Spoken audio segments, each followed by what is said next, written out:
Hi friends, welcome back to another exciting and inspiring episode of On Location Vancouver, brought to you with the support of Tell a Story Hive. Today I have the pleasure of speaking with Starr Muranko, an inspiring artist and storyteller whose work with Raven Spirit Dance brings Indigenous perspectives to life through movement.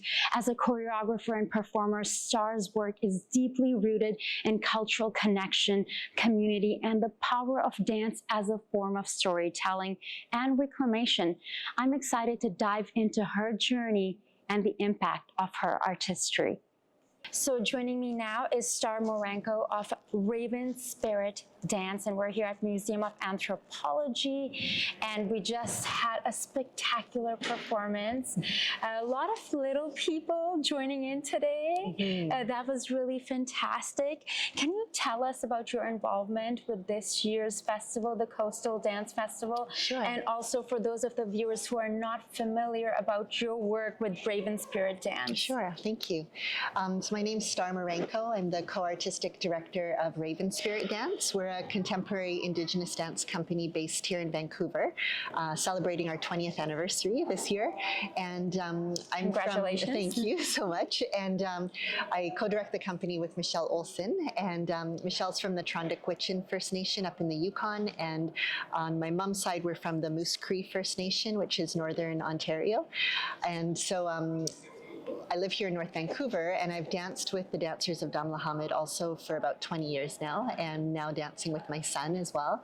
And this year is really special because we have a collaboration with the Wagana Aboriginal dancers from Australia, and we've worked with Joe Clancy's the artistic director of the company, and we've worked and collaborated on dance projects for young dancers for the past 10 years, and they've sometimes come to Canada, we've gone to Australia, we've recently were in Slovenia at a children's dance conference there last summer. So what we're sharing at this year's festival is an excerpt of that collaboration that we did together.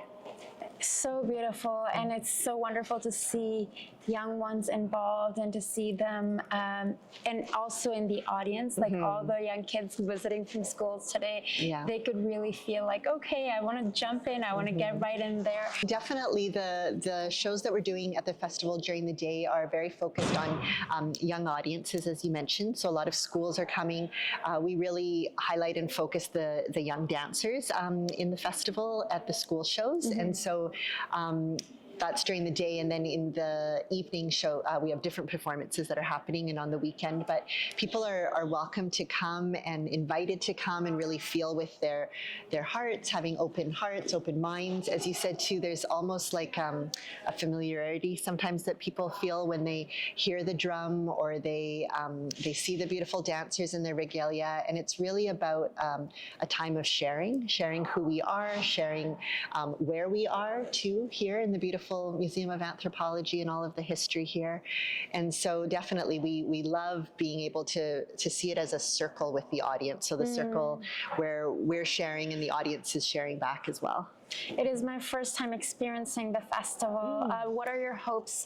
Obviously, it's not just at Museum of Anthropology, like there were several performances here today, but also at Anvil, Anvil Theater. So what are your hopes for someone who is experiencing this for the first time, what they will take away?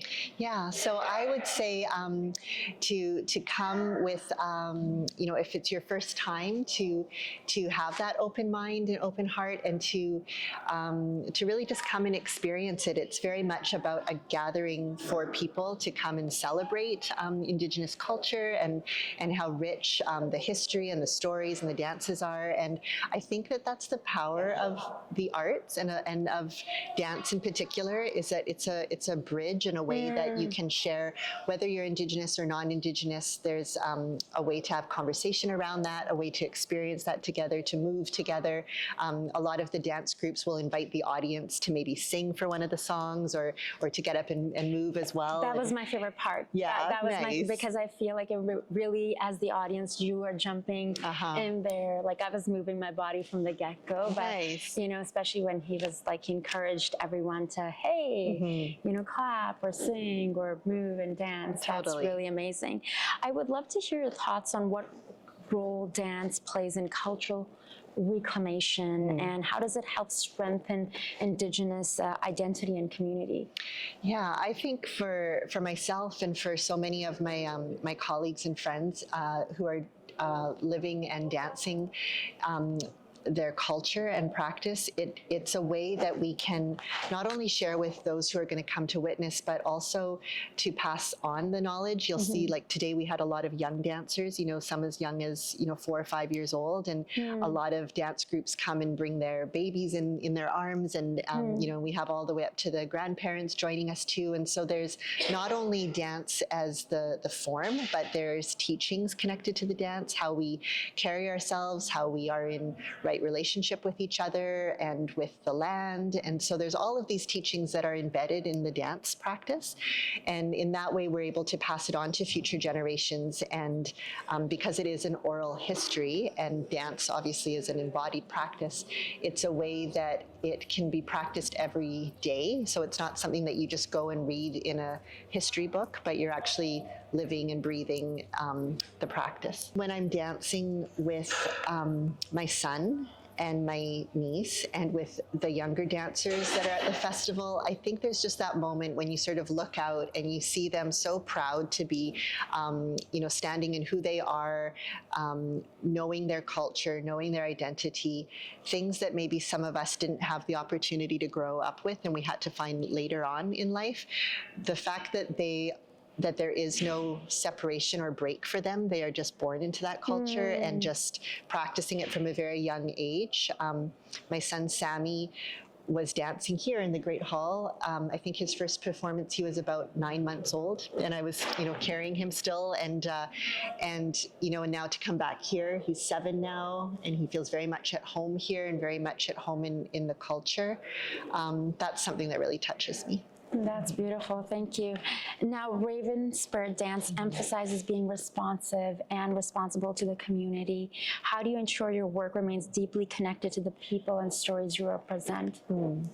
I think that, you know, Michelle and I talk about that a lot because we're predominantly a contemporary Indigenous dance company and working with adults. You know, we choreograph and perform and tour our work, but we always also try to make sure that whenever we are in a community that we're connecting with the local Indigenous community, that we're offering classes and workshops for children, for young people, that we do things like today with bringing young dancers into a festival setting like this. And so it feels like our responsibility and how to be responsive is that it's not separated. It's not like, oh, this is something we do just for a show at this time. You know, it's everything is very interconnected. So making sure that we work with young people, with the community, that we have our presence at festivals such as this is really important. So I feel like, again, it's an active practice that happens each day.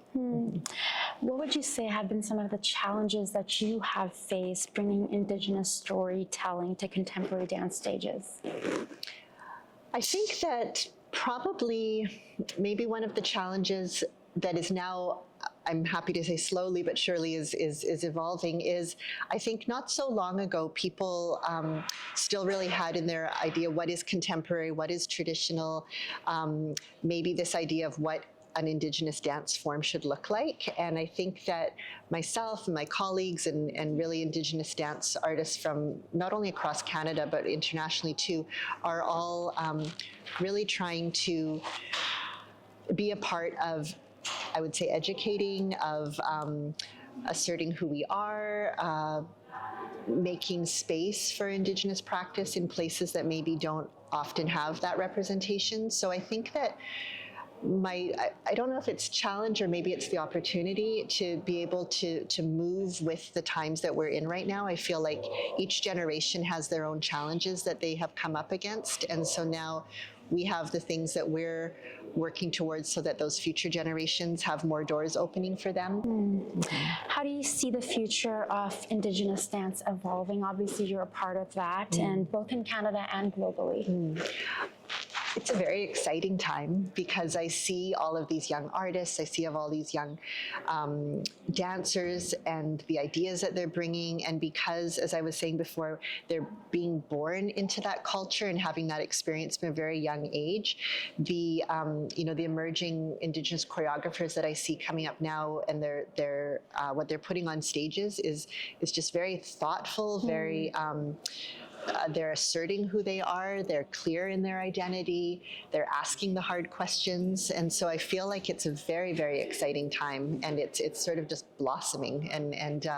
Yeah, so I'm excited for the future. Okay, well, thank you so much for taking the time, and I've thoroughly enjoyed the performance today. Oh, thank you. It's my pleasure. Starr Muranko's work is a testament to the power of dance as a vehicle for cultural expression, healing, and transformation.